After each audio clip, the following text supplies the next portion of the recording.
Assalamualaikum warahmatullahi wabarakatuh. Halo semuanya. Kali ini saya akan membahas kelanjutan alur cerita novel dengan novel yang berjudul Kaisar Naga.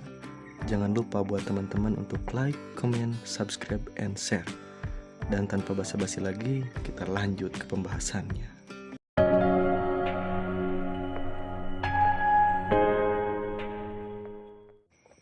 Di episode sebelumnya, Luming mengambil pil dan menelan pilnya. Kekuatan obat yang kuat larut dalam tubuh, menembus ke dalam otot, tulang, dan organ dalam Luming, dan mulai meningkatkan fisik Luming. Luming bahkan bisa mendengar suara tulang bergetar di dalam tubuhnya dan suara otot menggeliat. Tubuhnya terus-menerus menjadi lebih kuat, dan meridian yang telah terblokir dan layu menjadi lebih hidup. Setelah semua kekuatan obat si Suidan disempurnakan, hari berikutnya sudah menjelang siang. Luming tidak tidur sepanjang malam, tetapi dia tidak bisa mengantuk sama sekali. Sebaliknya, dia merasa segar dan penuh energi. Sebuah pil yang mencuci sumsum benar-benar mengubahnya. Tubuhnya menjadi lebih kuat dari orang muda biasa. Meridian tidak lagi terhalang. Dia penuh dengan ketangguhan dan vitalitas.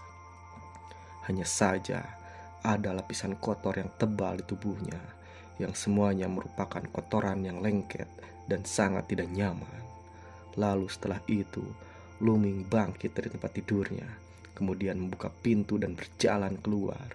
Namun dia menemukan bahwa Liping dan Qiu Yue tidak ada di sana. Luming berpikir bahwa mereka seharusnya pergi keluar untuk membeli sayuran. Lalu, Luming pergi ke sumur di halaman, memompa air sumur dan membersihkan kotoran dari tubuhnya, berganti pakaian bersih, dan merasa segar kembali. Pada saat ini, Liping dan Qiu Yue juga kembali dari luar, dan ketika mereka melihat Luming, mereka berdua menatap Luming dengan heran. Sekarang, Luming penuh dengan energi, jauh dari cerita lemah dan sakit-sakitan seperti di masa lalu. Tidak heran keduanya terkejut. "Ming-er, apakah lukamu sudah membaik?" ucap Liping bertanya, menatap Luming dengan hati-hati. "Ya, Tuan Muda, kamu tampaknya sedikit berbeda dari sebelumnya," ucap dari Qiu Yue yang juga bertanya, mengedipkan matanya yang besar. Luming tersenyum dan berkata, "Ibu, saya tidak tahu mengapa setelah cedera ini saya berlatih mengumpulkan Qigong tadi malam. Dan saya benar-benar mengolah energi Qi, jadi tubuh saya sedikit lebih baik," ucap dari Luming.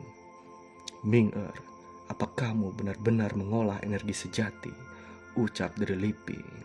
"Ya, Bu," ucap dari Luming. Mendengar ini, Liping sangat gembira. Air mata mengalir di matanya. Dia sangat bahagia. Luming tidak memberitahu Liping tentang kuil tertinggi dan tentang latihan tingkat dewa di dalamnya, karena jika itu menyebar, mereka bertiga akan berada dalam masalah besar. Dan juga Luming yang menelan si Suidan dan tubuhnya berubah tidak dia jelaskan, karena itu akan membuat Liping dan yang lainnya terkejut. Oleh karena itu, Luming baru saja mengungkapkan bahwa dia telah mengembangkan energi Qi yang sebenarnya. "Ming-er, ini bagus," ucap Liping. Mata Liping dipenuhi dengan air mata kegembiraan. Meskipun itu hanyalah kultivasi Qi sejati, bahkan bukan seniman bela diri biasa, apalagi seniman bela diri garis keturunan, tapi Liping masih sangat senang dan bahagia untuk Luming. "Tuan Muda, maka Anda harus melindungi Nyonya dan saya di masa depan," ucap Qiu Yue juga menunjukkan senyum bahagia.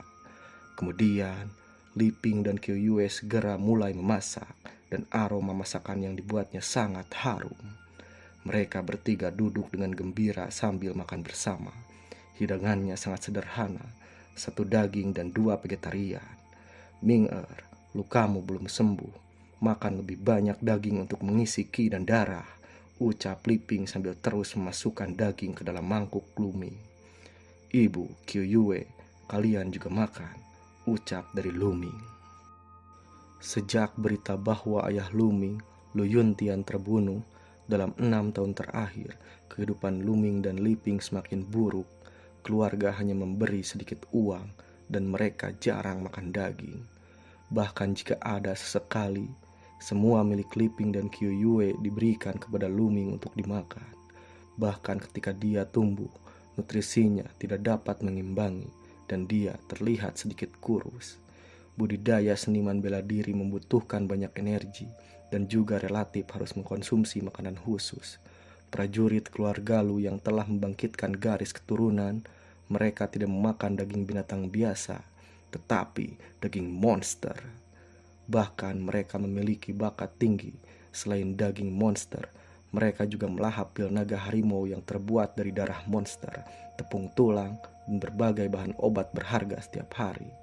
Pil naga harimau mengandung esensi yang kuat, yang tidak hanya dapat memperkuat otot, tulang, meridian, dan organ internal seorang seniman bela diri, tetapi bahkan pil itu dapat diubah menjadi energi ki yang dapat membantu dalam kultivasi dan meningkatkan kultivasi. Makanan seperti Luming saat ini sebenarnya jauh dari nutrisi yang cukup. Ming-er, kamu telah mengembangkan energi sejatimu. Makan makanan ini masih jauh dari cukup. Ibu memiliki 8 pil naga harimau di sini. Kamu dapat menggunakannya untuk berlatih, ucap dari Liping. Liping dengan hati-hati mengeluarkan sebotol berisi pil dan menyerahkan kepada Luming. Luming tertegun sejenak. Dia tidak menyangka Liping mengeluarkan 8 pil naga harimau dan Luming berkata dengan ragu, "Ibu, pil naga harimau berharga 100 tel perak. Di mana Anda punya begitu banyak uang?" ucap dari Luming. "Ibu tentu saja punya cara. Saya awalnya membelinya untuk memperkuat tubuh Anda. Kebetulan Anda dapat menumbuhkan energi ki, jadi itu tepat untuk Anda," ucap dari Liping sambil tersenyum. "Tuan muda, Nyonya menjual gelang naga dan pinik untuk membeli 8 pil naga harimau ini," ucap Kyuyue tampak sedikit jijik. "Kyuyue," ucap Liping memanggil dengan lembut, seperti menyalahkan Kyuyue karena terlalu banyak bicara. "Ming-er, kamu bisa berkultivasi dengan percaya diri selama kamu bisa mengolah ki sejati dan memperkuat tubuhmu. Apa itu gelang naga dan pinik? Itu tidak ada artinya," ucap dari Liping. "Ibu, ini," ucap Luming sedikit ragu. Luming memegang botol pil erat-erat dengan kedua tangannya. Gelang naga dan pinik adalah tanda cinta yang diberikan Lu Yuntian kepada Liping saat itu. Luming tahu betapa Liping menghargai gelang naga dan pinik itu. Tapi sekarang Liping menjual gelang naga dan pinik itu untuk Luming. "Ibu, jangan khawatir. Aku pasti akan menjadi pria yang kuat, menggunakan kekuatanku untuk melindungimu dan tidak akan pernah membiarkanmu menderita lagi," ucap Luming bersumpah dalam hatinya dan matanya sangat tegas. Setelah makan, Luming mengambil pil naga harimau, kembali ke kamar dan memasuki kuil tertinggi.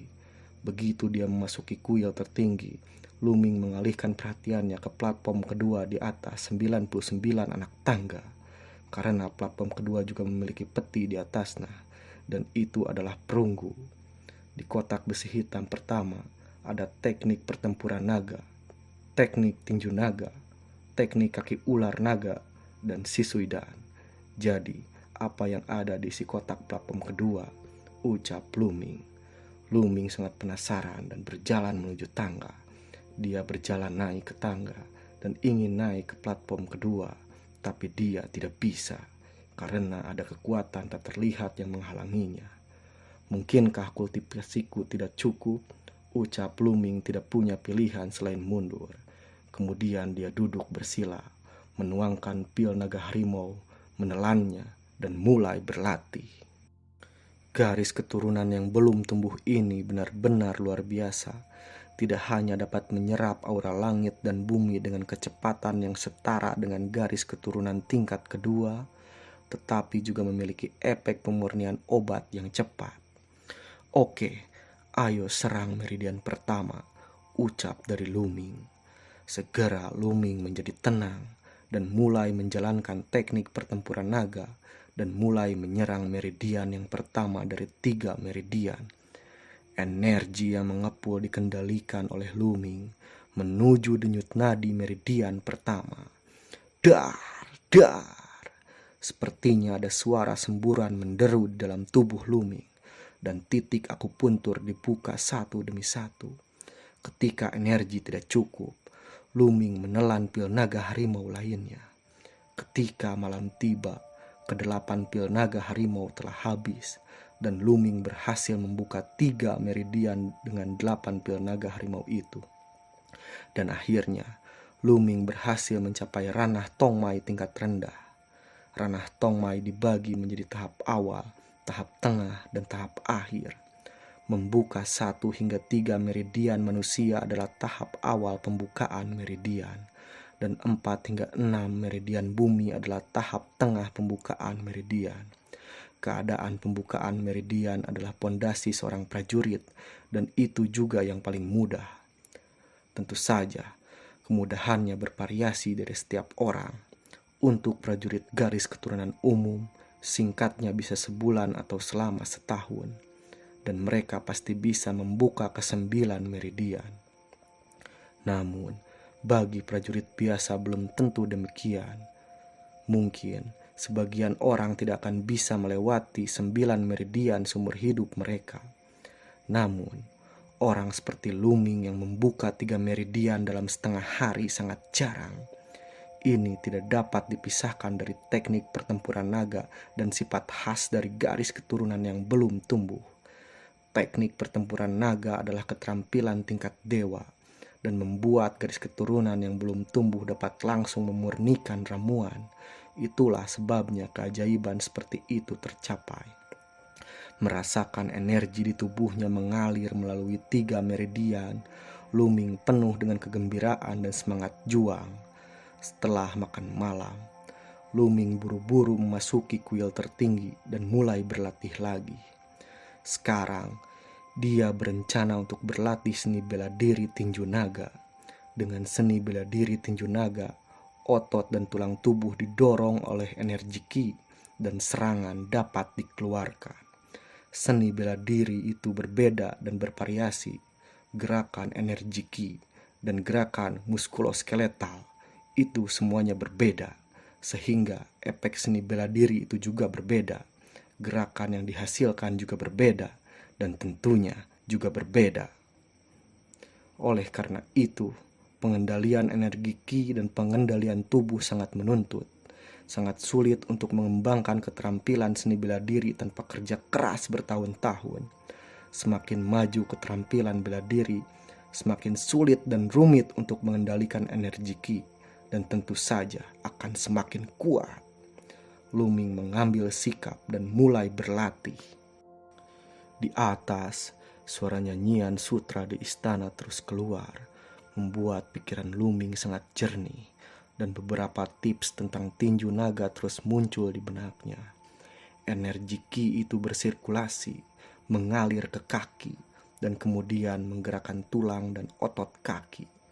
Luming mendengus pelan, melangkah maju dengan kedua kakinya, dan kekuatan mengalir ke tulang belakang di antara pinggang dan kaki. Tulang belakang dipelintir seperti naga yang besar. Kekuatan yang lebih kuat mengalir dari pinggang ke tangan. Duar! Luming melemparkan pukulan, dan kekuatannya meledak, dan udara yang mengejutkan meraung. Tinju pertama, ucap Luming, matanya berkilat kaget. Teknik seni bela diri dibagi menjadi 6 tingkatan sesuai dengan suhu. Pandangan pertama dari pintu, ada sedikit keberhasilan, integrasi selesai, keterampilan sempurna, penguasaan, integrasi manusia dan seni bela diri. 6 level, selangkah demi selangkah, sulit dicapai dalam semalam. Semakin tinggi level seni bela diri, semakin sulit untuk ditingkatkan. Luming tidak menyangka, ketika dia mulai berlatih tinju naga untuk pertama kalinya, dia akan mendapat mencapai tingkat pertama dan melihat sekilas pintu untuk pertama kalinya. Ini adalah seni bela diri tingkat rendah Huang. dan sulit bagi orang biasa untuk memahami ambang pintu tanpa beberapa bulan. Suara nyanyian di istana sangat membantu saya untuk berlatih seni bela diri, ucap Luming sambil memandang jauh istana di atas tangga. Luming berspekulasi bahwa alasan mengapa dia berkultivasi begitu cepat adalah karena suara nyanyian sutra, dan pemahamannya sendiri mungkin tidak lemah. Karena memiliki efek seperti itu, Luming secara alami berlatih lebih keras. Tanpa pil naga harimau, kecepatan Luming untuk membuka meridian sangat lemah. Tetapi 3 hari kemudian, dia masih membuka meridian keempat dan memasuki tahap tengah pembukaan meridian. Dan tinju naga telah berkultivasi ke tingkat kedua. Itu sedikit keberhasilan.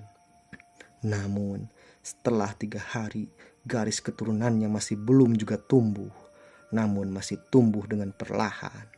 Dengan sedikit senyuman, Luming keluar dari kuil tertinggi dan berjalan keluar pintu.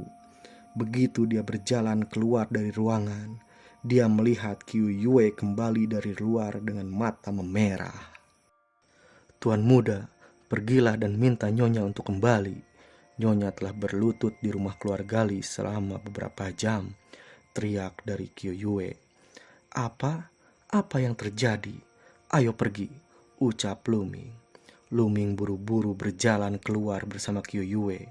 Dalam perjalanan, Qiu Yue memberitahu Luming tentang situasinya. Sejak Liping tahu bahwa Luming bisa mengolah ki sejati, dia sangat senang. Tetapi untuk berlatih seni bela diri memerlukan keterampilan seni bela diri. Jadi, Liping memikirkan pavilion perpustakaan keluarga Lu dan menyewa beberapa buku keterampilan dan seni bela diri untuk Luming. Namun, pada saat di pavilion perpustakaan, Liping malah diusir. Kemudian, Liping menemui Lucuan, menemui Penatua Agung, dan bahkan berlutut untuk memohon kepada mereka. Tetapi, dia masih tidak memberikan Liping buku teknik seni bela diri. Bahkan buku seni bela diri biasa saja tidak diberikan. Liping yang tidak punya tempat untuk pergi, dia menemui keluarga Li, berharap untuk mendapatkan buku seni bela diri. Keluarga Li adalah keluarga kecil di kota Penghuo, yaitu keluarga asli Liping. Sekarang, kakak tertua Liping yang juga paman Luming adalah pengurus keluarga Li. Namun paman Luming menolak Liping dengan alasan Luming adalah anak dari keluarga Lu, dan keluarga Li tidak boleh meminjamkan ilmu bela diri untuk orang luar. Liping tidak punya pilihan selain berlutut di depan keluarga Li, berharap mendapatkan buku seni bela diri. "Sialan," ucap Luming meraung di dalam hatinya, dadanya dipenuhi amarah. Lalu setelah itu, bagaimanakah kelanjutan ceritanya? Tunggu di episode berikutnya. Wassalamualaikum warahmatullahi wabarakatuh.